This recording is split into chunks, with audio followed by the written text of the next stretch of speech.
Fala aí, rapaziada. Muito bom dia, canal Conhecimento e Libertação tá no ar. Mais um vídeo aqui para vocês. Estudos bíblicos, certo? O vídeo de hoje, rapaziada, meus queridos e amados irmãos, vou trazer para vocês aqui, certo? Uma explicação sobre uma possível, vamos dizer assim, salvação da alma pós-morte, né?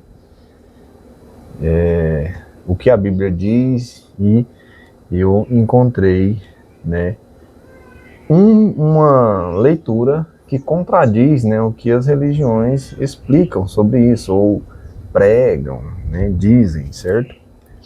E não é qualquer um que disse, é o próprio Messias, certo? Vamos lá, rapaziada. No livro de Mateus, capítulo 6, versículo 25. Esse é o Sermão da Montanha, né? 25. Fala assim, ó. Por isso vos digo, não andeis cuidadosos quanto à vossa vida, pelo que haveis de comer ou pelo que haveis de beber, nem quanto ao vosso corpo, pelo que haveis de vestir. Não é a vida mais do que mantimentos e o corpo mais do que a vestimenta? Aí no 31 ele fala assim, ó, não andeis, pois, inquieto, dizendo, que comeremos ou que beberemos, o que nos vestimos? Porque todas essas coisas os gentios procuram. De certo vosso Pai celestial bem sabe que necessitai de todas as coisas. Mas buscai primeiro o reino de Deus, certo? E a sua justiça, e todas essas coisas vos serão acrescentadas. Não vos inquieteis, pois pelo dia da manhã, porque o dia da manhã cuidará de si mesmo, basta cada dia o seu mal. Então vamos lá, rapaziada, vamos juntar essas leituras, fazer uma destrinchação aqui, certo? Ver um fundamento do porquê que as religiões elas pregam que você tem que andar num bom caminho para salvar a sua alma pós-morte, né? Que é o que a maioria das religiões pregam, né? E tem purgatório, não sei o que, inferno, essas coisas sim, certo? Mas, rapaziada, como eu acabei de ler para vocês aqui, no Sermão da Montanha, né?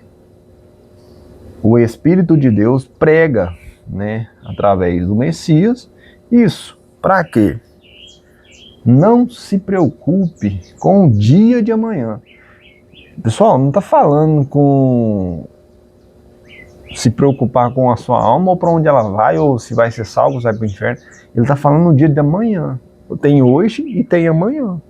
Eu estou gravando esse vídeo na sexta-feira. Amanhã é sábado. A leitura fala para mim não preocupar com o sábado que vem amanhã, com o dia de amanhã, que não deve preocupar com o que você vai comer, com o que você vai vestir, certo? E não andeis, pois, inquieto, dizendo o que comeremos, ou o que beberemos, ou o que nos vestimos. Por que, pessoal, que ele fala isso? Porque se preocupar com o dia da manhã gera ansiedade, Você fica com aquilo bitolado na sua cabeça. Por que se o Messias, se Deus deixa na sua palavra, não se preocupeis com o dia da manhã, nem com o que você vai comer, nem com o que você vai vestir, e nem com o que você vai beber. Para você não preocupar com isso, mas buscais o reino de Deus. Primeiro o reino de Deus, Por que ele fala para você não se preocupar com o dia da manhã e deixar, uma explicação sobre salvar a sua alma, para ela não ir para o inferno e nem para ela não ir para o inferno e ir para o céu depois da morte carnal. Não faz sentido. Não faz sentido. Ele deixaria um ensinamento para você não se preocupar com o dia da manhã, que é o depois de hoje, mas se preocupar com para onde a sua alma vai, para onde o seu espírito vai, se para você. Isso gera muito mais ansiedade do que propriamente se preocupar com o dia da manhã, com o que você vai comer, com o que você vai vestir, ou o que você vai comer. Né? As pessoas, elas ficam ansiosas, né, se preocupando com para onde a alma dela vai, se é para o fogo eterno do inferno, né, ou se é para o céu. Esse medo, né, de ter um sofrimento eterno pós-morte gera muito mais ansiedade do que propriamente se preocupar com o dia da manhã que você vai comer. Então, na lógica, não faz nenhum sentido ele falar para você não se preocupar com o dia da manhã, mas você tem que se preocupar para onde a sua alma vai depois da morte carnal. Não faz sentido isso. Por que ele me deixar uma coisa dessa? Certo? Isso é o quê? Não é uma boa interpretação, né? Quando ele fala assim, ó, mas buscai primeiro o reino de Deus e a sua justiça, e todas essas coisas vos serão acrescentadas. Então vamos lá, pessoal. Reino de Deus. Você vai buscar no hebraico, aramaico, quando se fala reino, a palavra que é usada que reino traduz, né, é usada para traduzir como governo, né? Governo de Deus, o reino de Deus, né? Se você coloca o governo de Deus, buscar primeiro o governo de Deus. O reino de Deus, pessoal, não é depois de você morrer. O reino de Deus é aqui. É aqui que ele vai estabelecer pós, né, a grande tribulação. Ele faz um novo céu e uma nova terra.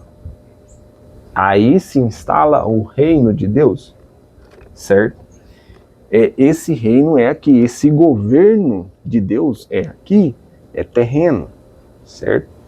Então ele fala assim, ó, buscai primeiro o reino de Deus e as demais coisas lhe serão acrescentadas. Então essas coisas que são carnais, elas são acrescentadas aqui, na terra, né? Que é o que? Alimento, bebida e vestimenta, certo? O reino de Deus vai ser estabelecido aqui. Ah, mas da onde você tirou isso? É por esse motivo, certo? Que a palavra fala o governo de Deus ou o reino de Deus, que o Império Romano se sente ameaçado por isso, lá depois de Cristo, entendeu? Porque quando você vai ler, né, a palavra de Deus, que fala reino, governo, e virá um reino, e esse reino reinará, reinará sobre todas as nações, Quem está no poder fica com medo disso. É por isso que vieram as manipulações em cima da palavra, né? A substituição das coisas, a substituição do nome verdadeiro do Pai e do Filho, certo? É por isso que meteram lá a cruz em vez do madeiro, né? Levando em consideração que a cruz é um símbolo muito forte da Igreja Católica, né? Igreja Católica é essa fundada pelo Império Romano. Vocês entenderam, né? O reino de Deus, pessoal, vai ser instalado aqui na Terra. Não é um reino pós-morte. A Bíblia, ela não fala de uma pós-morte. Por quê? Porque isso vai gerar ansiedade no ser humano. Você ficar preocupado com para onde a sua alma vai depois da morte. levando em consideração, vamos lá pessoal, vamos fazer uma análise bem simples aqui, né? Para as pessoas que estão no mundo, vivendo, não vou falar mundo no sentido espiritual, vou falar assim, no mundo, assim, no mundo nosso, certo? As pessoas que vivem no mundo, que trabalham, né? Tem seus finais de semana, passeio, essas coisinhas, tal.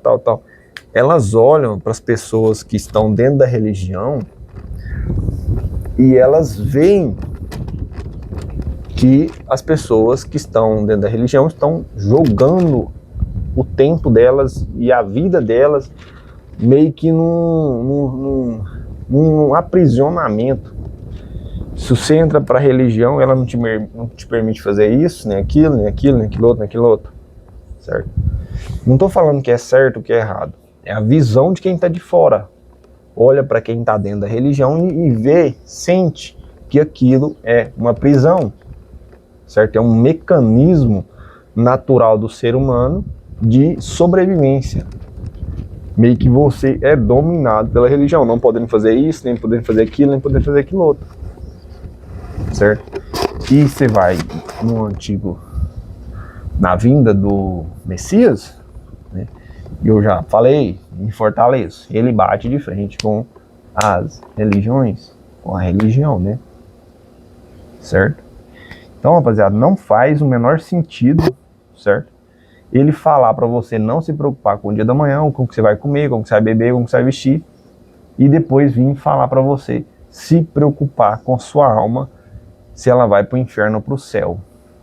Já que a Bíblia, pelo que eu leio, né, ela não faz menção do que acontece após a morte física, certo?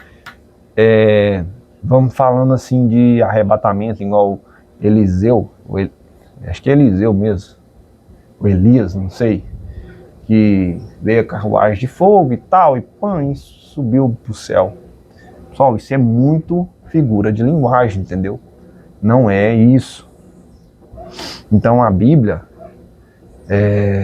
a palavra, ela eu não encontrei dentro da palavra de Deus o destino da alma, do espírito após a morte.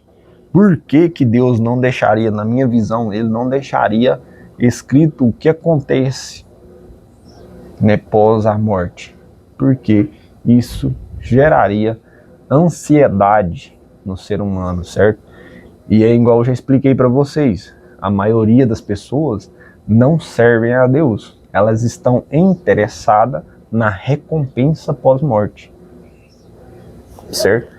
É o que o pessoal que está de fora no mundo olha para quem está dentro da religião e vê isso, certo? A gente olha e vê, isso é nítido, isso está na cara, né? Porque se não existisse